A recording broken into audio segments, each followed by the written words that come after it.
This Thanksgiving, we have a lot to be thankful for. While inflation caused by the pandemic and Russia's war continues to be a challenge, we have seen important progress. And as we start preparing our Thanksgiving meals, grocery inflation is at its lowest level in over 2 years, with prices for eggs, milks, bacon, and fresh veggies lower than last year. In fact, according to the American Farm Bureau, the cost of a Thanksgiving dinner fell this year. Yeah, you heard it there. The White House press secretary is saying that Americans should feel good. Thanksgiving dinner is cheaper this year. The American Farm Bureau says the average classic Thanksgiving dinner for 10 people will be $61.17, down from the record high in 2022. But that's still 25% higher than 2019 pre-pandemic. So let's bring in the former Congressional Budget Office Director, Douglas Holtz-Eakin.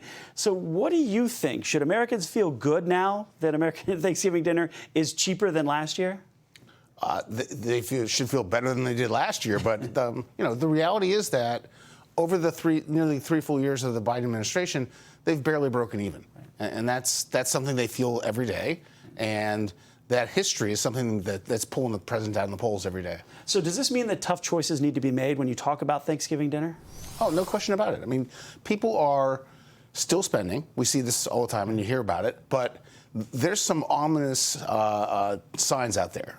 Real disposable income down since May. Savings rate down 2 percentage points since May. It's plummeting like that. People are dipping into their savings.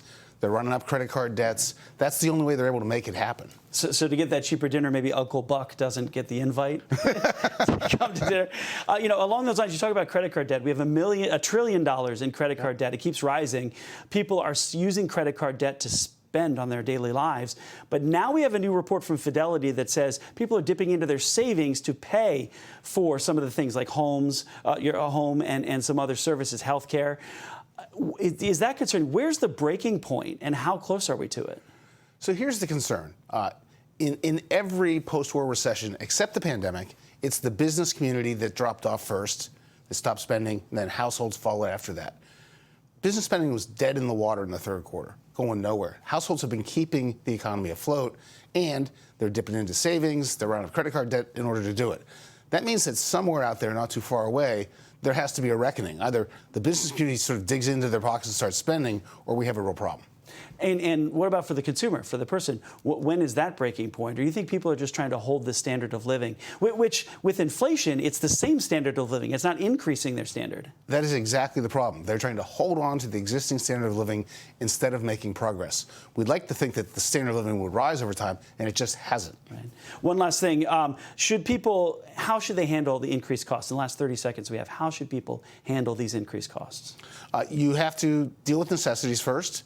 Prioritize them, and if it gets to big ticket items, defer them as long as you can. Douglas Holtz-Eakin, I appreciate your insight on all of this. This is a topic that is not going to go away. No. Thank you very much. I appreciate that.